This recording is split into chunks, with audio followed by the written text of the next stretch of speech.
నేను వచ్చి ఒక కంప్లైంట్ ఇవ్వాలి, మీరు ఉండండి అంటే ఏసీపీ గారు రమ్మన్న మీదట, అపాయింట్మెంట్ ఇచ్చిన మీదట వారు పోలీస్ స్టేషన్ కి వెళ్ళినారు.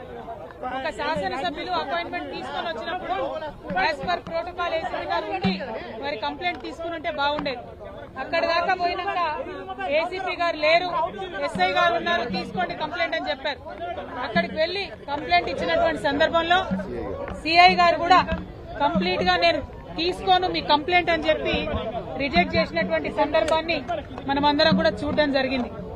మరి ఆ సందర్భంలో ఖచ్చితంగా నేను ఒక శాసనసభ్యుడిగా ఇది ప్రజాస్వామ్యంలో మా హక్కు, నాకుండే గ్రీవెన్స్ ని మీరు నోట్ చేసుకోవాలి, పోలీస్ స్టేషన్ లో తీసుకోవాలి మా కంప్లైంట్ అని గౌరవ శాసనసభ్యులు పాడి కౌశిక్ రెడ్డి గారు ప్రశ్నించడం జరిగింది. ఇవాళ కంప్లైంట్ తీసుకున్నటువంటి పోలీస్ అధికారులదేమో తప్పులేదు, కంప్లైంట్ తీసుకోవద్దు అని పోలీసులకు చెప్పినటువంటి ప్రభుత్వాన్ని తప్పులేదు. కానీ తిరిగి మళ్లీ మా శాసనసభ్యులు కౌశిక్ రెడ్డి గారి మీద కేసు పెట్టడం అన్నది చాలా దారుణం. అది కూడా సెక్షన్లు పొద్దున్నుండి ఇప్పుడొకటి రేపొకటి అన్నట్టు అర్ధగంటకు ఒక సెక్షన్ మార్చుకుంటూ పొద్దున్న 10కి అరెస్ట్ చేసిన కౌశిక్ రెడ్డి గారిని ఇప్పటి వరకు కూడా రిమాండ్ తీసుకెళ్లకపోవడం అన్నది డెఫినెట్ గా అన్యాయం.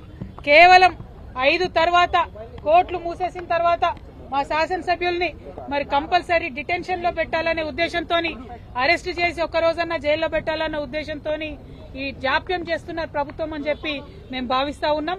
మరి వారిని చూడడానికి వెళ్లిన మా సీనియర్ శాసనసభ్యులందరినీ కూడా ఇవాళ జగదీశ్వర్ రెడ్డి గారిని కావచ్చు, హరీష్ అన్నన్ కావచ్చు, మరి ఇంకా చాలా మంది శాసనసభ్యులు వివేకన్న గారు, అట్లానే మా సంజయ్ అందరినీ కూడా అరెస్ట్ చేయడం చాలా దారుణం.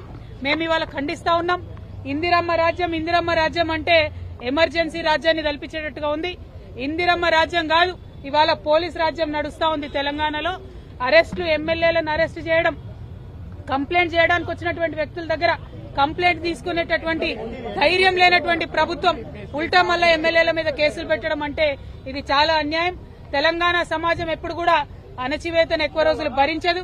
మీరు ఇట్లానే మా గొంతు నొక్కాలని ప్రయత్నం చేస్తే ప్రజలు తిరగబడే రోజు వస్తుందని చెప్పి ఈ ప్రభుత్వాన్ని హెచ్చరిక చేస్తూ పాడి కౌశిక్ రెడ్డి గారి పైన పెడుతున్నటువంటి అనవసరపు కేసులు, అక్రమ కేసుల్ని వెనక్కి తీసుకోవాలని డిమాండ్ చేస్తా ఉన్నాం. ప్రివెంటివ్ అరెస్ట్ చేసినటువంటి మా బీఆర్ఎస్ ఎమ్మెల్యేలందరినీ కూడా తక్షణమే రిలీజ్ చేయాలని కూడా డిమాండ్ చేస్తా ఉన్నాం. జై తెలంగాణ, జై తెలంగాణ, కేసీఆర్ గారి నాయకత్వం.